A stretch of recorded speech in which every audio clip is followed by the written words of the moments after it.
mess with people from Brooklyn. Brooklyn people are gangster. You are. No, I went to Prospect Park, and everything was going swell. I was having a good time. I was feeding the birds, and then when I ran out of bread, the geese attacked me. So yeah, even the animals in Brooklyn are gangster. Yes. The first week I was there, somebody got shot. I had been there for like 3 days, and I hear gunshot, pow, pow, pow, outside. So, I'm from the suburbs. I want some action. I want to know what happened, what's going on. So I run downstairs, and this woman is screaming, "Call the police! Call the police!" I looked at the victim, and I was like, oh my God, he is the police. I have got to get the hell out of here. You guys ever been here before? No. I want to know who the fuck are cleaning the rugs? Did you see the rugs on the way in here? Yeah, dirty. Yeah, dirty. It looked like they've been putting dead bodies in them and bringing it back. I got the end of one of Nikki's show. They want everybody in Nikki's show died. Wrap them up in the rugs. Bring them to the East River. Dump them in the East River. Bring them fucking rugs back.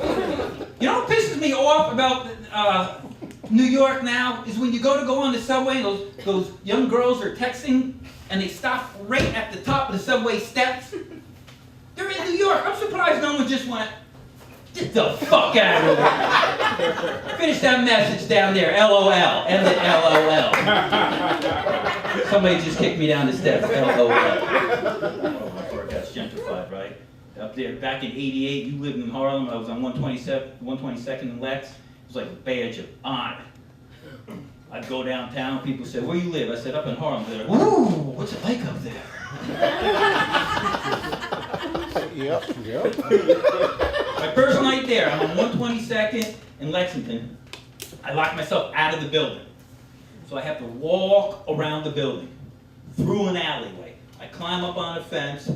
I come over to where my bedroom window is. I'm trying to pull myself in my bedroom window, and there's an old black dude on the other side of the alley smoking a cigarette. This is exactly what he says. I ain't even making this up. He's like,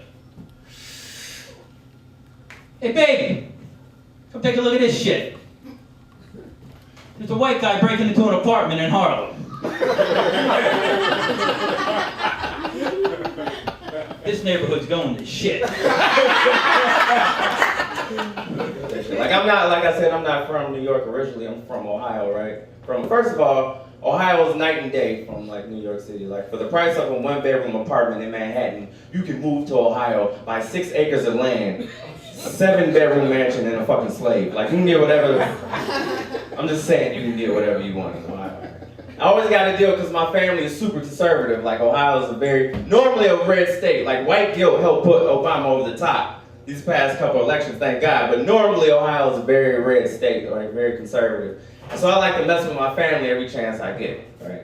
Like around the time that gay marriage was passed here in the city, I immediately updated my Facebook status to Charles McBee is in a civil union. Just to see what would happen, right? 5 minutes later, my mom calls me. She's like, what is a civil union?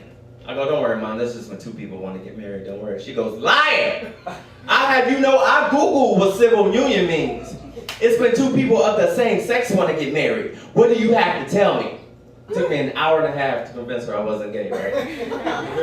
Here's the thing, around that time was my birthday, and I just moved into a new apartment with a brand new roommate. My mom wanted to fly here to see me for my birthday, see my new apartment, meet my new roommate. What my mom didn't know was my new roommate is a flaming homosexual.